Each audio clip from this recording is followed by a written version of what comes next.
नमस्कार दोस्तों, आज के इस वीडियो में हम डिस्कस करेंगे क्राउन सामान्य ज्ञान की इस बुक का चैप्टर नंबर 8.2 जिसका नाम है संविधान का निर्माण। जितने भी हमारे ओल्ड स्टूडेंट इस सीरीज़ को फॉलो कर रहे हैं, इस बुक की प्लेलिस्ट को फॉलो कर रहे हैं, उन सबसे रिक्वेस्ट ये है कि जल्दी से फिलहाल अभी आप लोग जल्दी से ओपन करिए पेज नंबर 243। जी हाँ, 243, जहाँ पर आपको मिलेगा ये वाला चैप्टर संविधान का निर्माण। तो चलिए अब बिना वक्त गवाए स्टार्ट करते हैं आज का अपना ये वीडियो। बट दोस्तों, जो न्यू स्टूडेंट है इस प्लेटफॉर्म पर पहली बार विजिट कर रहे हैं हमारे इस चैनल पर, उनसे रिक्वेस्ट ये है कि इस बुक को मार्केट से जाके जल्दी से बाय कर लीजिएगा। और दोस्तों, अगर आपके पास में मार्केट नहीं है, ऑनलाइन अवेलेबल फैसिलिटी आपके पास में अगर नहीं है कि आप लोग ऑनलाइन बुक कर सकते हो किसी भी बुक को, तो आप सिंपल A4 पेज लेकर के इन सभी पॉइंट को पेन डाउन भी कर सकते हैं। तो चलिए स्टार्ट करते हैं। चैप्टर नंबर 8.2 संविधान का निर्माण। दोस्तों, इस वीडियो को शुरू करने से पहले एक बार हम थोड़ी सी डालते हैं नजर अपने लास्ट वीडियो पर। चैप्टर नंबर 8.1 में हमने डिस्कस किया था संविधान की ऐतिहासिक पृष्ठभूमि क्या थी, संविधान का ओरिजिन या फिर संविधान की हमको आवश्यकता किस प्रकार से पड़ी, वास्तव में संविधान क्या होता है इस बात को हमने जाना। संविधान किसी देश का एक लिखित दस्तावेज होता है जिसके आधार पर क्या होता है, किसी भी देश का संचालन होता है। अब यह लिखित दस्तावेज तैयार कैसे होता है? लिखित दस्तावेज तैयार करने के लिए संविधान सभा बनाई जाती है। इसको हम लोग जानते हैं कि संविधान सभा कैसे बनाई जाती है, किस तरह से बनाई जाती है, क्या उसका क्राइटेरिया होता है। दोस्तों, संविधान सभा में चुने गए जन प्रतिनिधियों की जो सभा संविधान नामक विशाल दस्तावेज को लिखने का काम करती है उसे बोलते हैं क्या? संविधान सभा। इसमें कोई भी व्यक्ति इस सभा के अंदर पार्टिसिपेट नहीं कर सकता। ध्यान रखिएगा, ये क्या होते हैं, इसमें चुने गए जन प्रतिनिधि होते हैं, जनता के प्रतिनिधियों का एक समूह होता है। वो अपनी राय इस सभा के अंदर प्रस्तुत करता है। ठीक है, जो लोगों की डिमांड होती है, जो लोगों की आवश्यकता होती है, उसको इस सभा के अंदर क्या होता है, उल्लेखित करता है। उस पर विचार मंथन होता है, फिर उसके बाद में उसकी एंट्री संविधान जैसे दस्तावेज के अंदर की जाती है जिससे कि किसी देश का विकास हो सके। राइट। और ध्यान रखिएगा कि भारत में संविधान सभा का जो गठन हुआ है उसका जो पूरा श्रेय जाता है वो जाता है कैबिनेट मिशन को, जो जुलाई 1946 में हुआ था। ठीक है, कैबिनेट मिशन के द्वारा प्रस्तावित योजना के अनुरूप जुलाई 1946 में हुआ था आपका कैबिनेट मिशन। बट आपको एक बात और ध्यान रखनी है कि संविधान सभा के विचार को व्यवहारिक रूप से सबसे पहले किस देश में अपनाया गया था? भाई, संविधान सभा होनी आवश्यक है, लोगों का समूह आवश्यक है, जनप्रतिनिधियों का समूह आवश्यक है, क्योंकि वही तो बताएंगे हमको कि हमारे देश की आवश्यकता है क्या क्या, क्योंकि वो लोगों के साथ में जुड़े हुए हैं।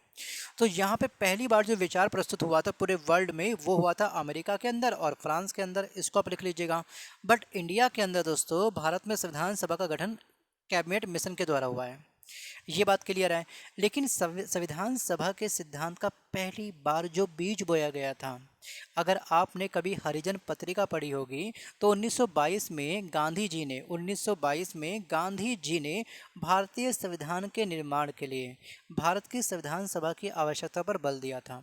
उन्होंने ये कहा था कि कुछ लोगों का ऐसा समूह होना चाहिए जो हम आम जनता के साथ में जुड़े हैं, कुछ ऐसे लोग, ठीक है, उनको बुलाया जाए, उनके साथ में एक मीटिंग की जाए और उनसे पूछा जाए कि लोगों की आवश्यकता है क्या। भाई, इन तुम जनता के प्रतिनिधि हो, तुम्हें पता होगा कि तुम्हारी जनता की क्या परेशानियां होती हैं। तो इस टाइप की उन्होंने अपने पत्रिका में एक लेख लिखा था, एक आर्टिकल लिखा था 1922 में।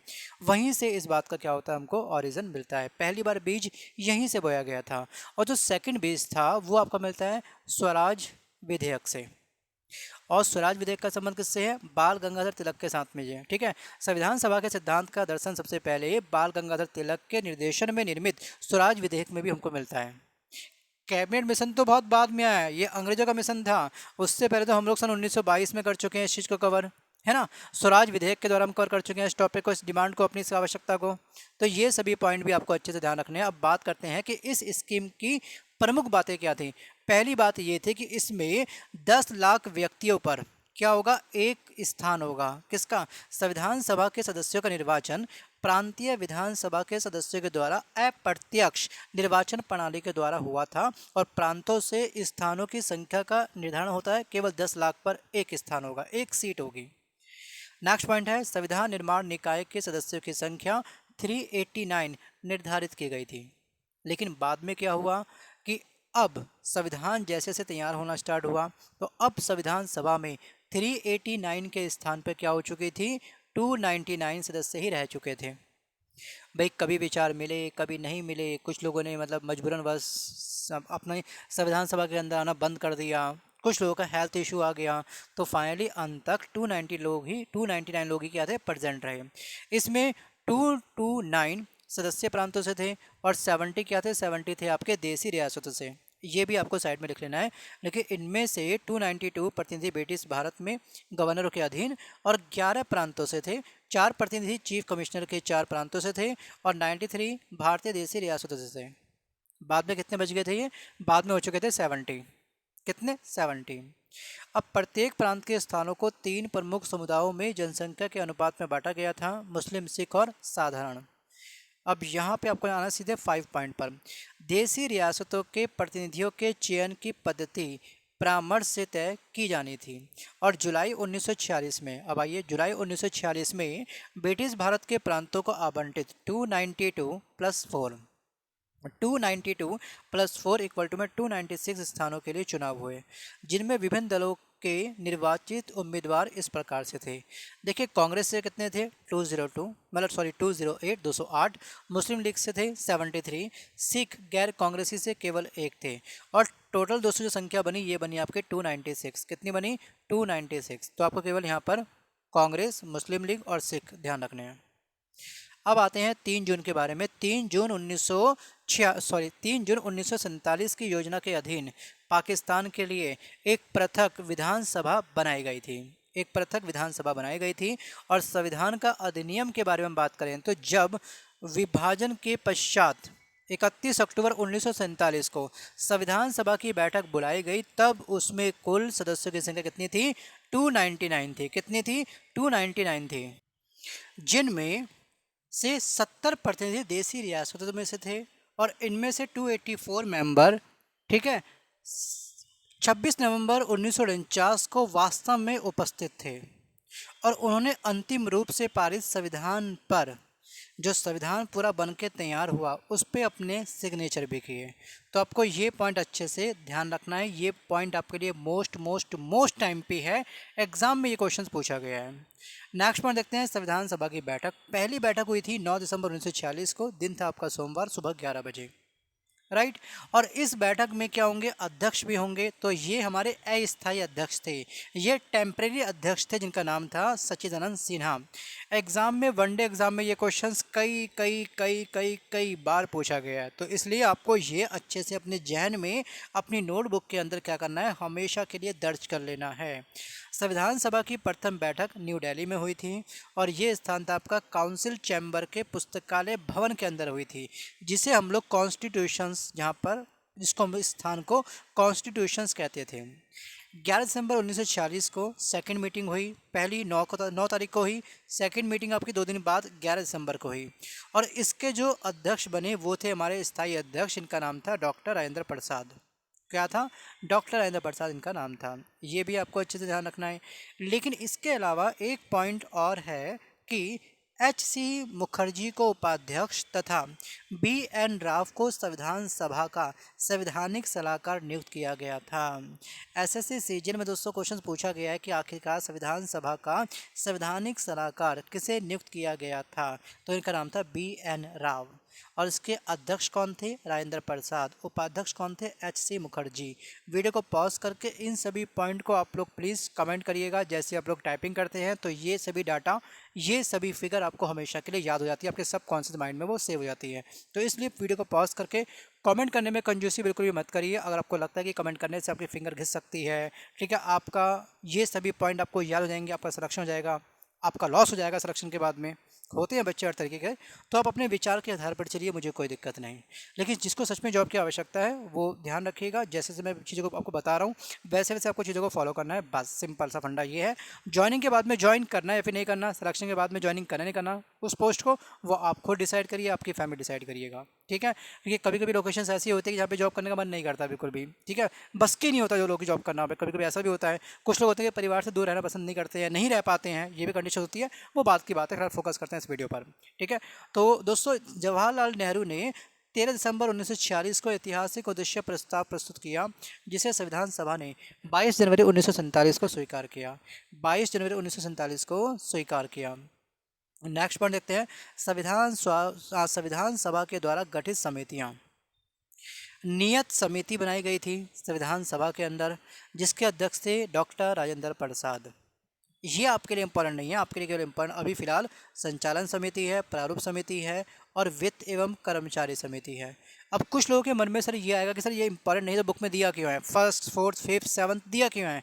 इंपॉर्टेंट है बट इतना इंपॉर्टेंट नहीं कि आप हर एक लाइन को याद कर सको। ध्यान रखिएगा, केवल मैं ये रिकॉर्डिंग उन बच्चों के लिए कर रहा हूँ जो एग्जाम के पॉइंट ऑफ व्यू से पढ़ रहे हैं, बस केवल एग्जाम क्रैक करने के लिए पढ़ रहे हैं। जो क्वेश्चन पूछे जाते हैं एग्जाम में उनको हम कर रहे हैं हाईलाइट, जो एक्स्ट्रा फैक्ट मैं आपको बता रहा हूँ उन सबको करेंगे पेन डाउन, क्योंकि वो फैक्ट भी आपके एग्जाम में पूछे गए हैं और आगे भी इनकी संभावना काफ़ी अधिक है। प्रारूप समिति के अध्यक्ष कौन थे? Doctor Bhimrao Ambedkar. Next point है आपका वित्त एवं कर्मचारी समिति के अध्यक्ष थे डॉक्टर राजेंद्र प्रसाद। सीधे आप लोग आएंगे, संघ शक्ति समिति के अध्यक्ष कौन थे? जवाहरलाल नेहरू। झंडा समिति के अध्यक्ष कौन थे? तो ये थे डॉक्टर राजेंद्र प्रसाद। और तदर्थ समिति के अध्यक्ष कौन थे? ये ध्यान रखिएगा, मोस्ट टाइम पे पॉइंट है ये। तो इसके अध्यक्ष कौन थे? राजेंद्र प्रसाद जी। अब बात करते हैं 29 अगस्त 1947 को संविधान के निर्माण के हेतु 7 सदस्यीय प्रारूप समिति का गठन किया गया और जिसके अध्यक्ष कौन थे? भीमराव अम्बेडकर जी। और भीमराव अम्बेडकर जी ने 15 अगस्त 1947 से 29 जून 1950 तक भारत सरकार के ये विधि मंत्री थे। भारत सरकार के विधि मंत्री कौन थे? डॉक्टर भीमराव अम्बेडकर। ये आपको ध्यान रखना है, ठीक है। प्रारूप समिति में कितने मेंबर थे टोटल? तो इसमें कुल मेंबर थे आपके कितने? 7, ठीक है, 7 इंक्लूडिंग अध्यक्ष।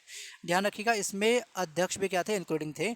मेंबर का नाम ध्यान रखिए, यूपीपीएससी के एग्जाम में पूछा गया आखिरकार प्रारूप समिति में निम्न में से कौन सा सदस्य नहीं था। एक बार ये क्वेश्चन पूछा गया था यूपीपीएससी में और एक बार एमपीएससी में पूछा गया था मिलान के बारे में कि मिलान करो समथिंग इस टाइप के क्वेश्चन आपको देता है।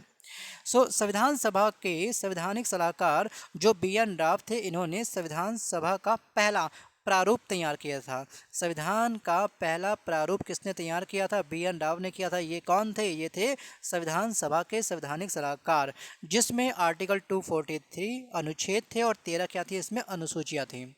ये पूरा प्रारूप था संविधान सभा का, संविधान का। प्रारूप समिति के द्वारा तैयार किया गया भारत के संविधान का प्रारूप 21 जनवरी 1948 को संविधान सभा के अध्यक्ष के सामने पेश किया गया।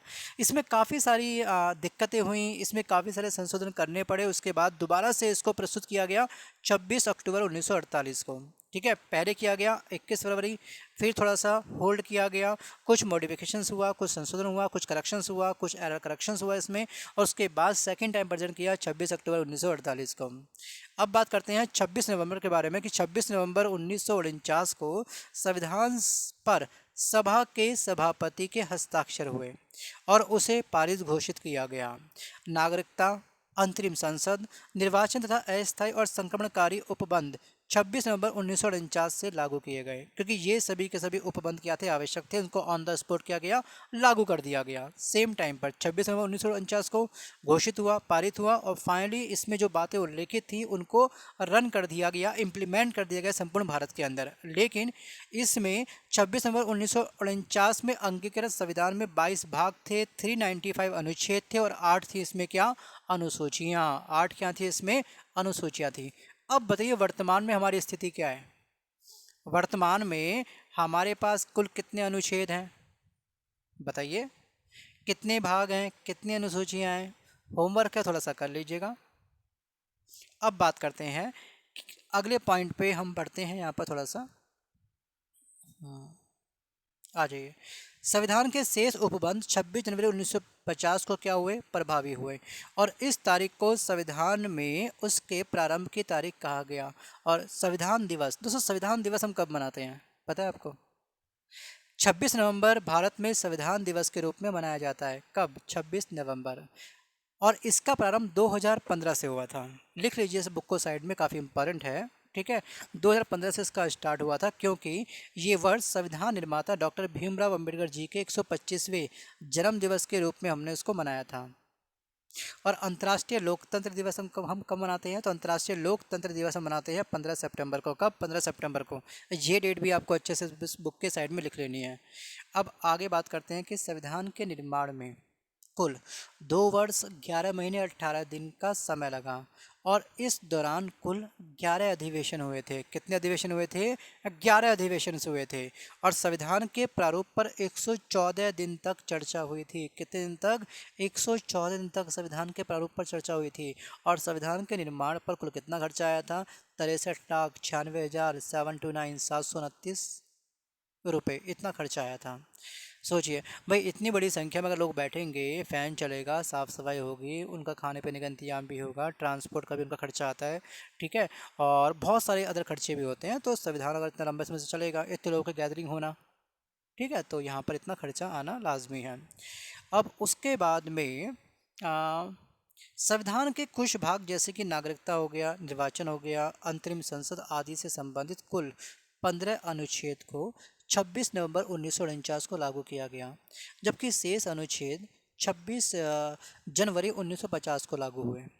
संविधान सभा की अंतिम बैठक 24 नवंबर 1950 को हुई और उसी दिन संविधान सभा के अध्यक्ष डॉक्टर राजेंद्र प्रसाद जी को भारत का राष्ट्रपति नियुक्त किया गया। अब बात करते हैं अंतरिम मंत्रिमंडल। 2 सितंबर 1946 को कौन सा व्यक्ति किस पोस्ट पर विराजमान था, किस व्यक्ति ने कौन सा विभाग क्या करा, संभाला। जवाहरलाल नेहरू जी ने मंत्रिमंडल के प्रमुख थे। ये विदेशी तथा राष्ट्रमंडल संबंध इनके अंडर में आता था। वल्लभ भाई पटेल जी गृह मंत्री थे, सूचना तथा प्रसारण मंत्री भी थे यहाँ पर ये। बलदेव सिंह जी ने रक्षा विभाग को संभाला और C Rajagopalachari education, Asaf Ali railway, doctor Rajendra Prasad खाद्य एवं कृषि एंड आपके लियाकत अली वित्त मंत्रालय से संबंधित थे। इन्होंने वित्त विभाग संभाला।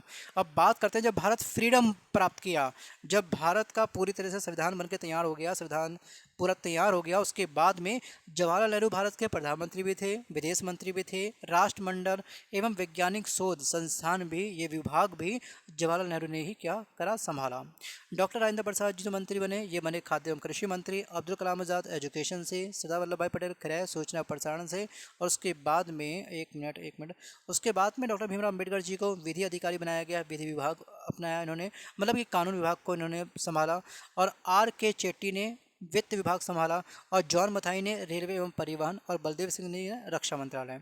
अब संविधान के अन्य कार्य कौन कौन से थे, तो यहाँ पे आपको ध्यान रखना है कि 22 जुलाई 1947 को राष्ट्रीय ध्वज को अपनाया गया।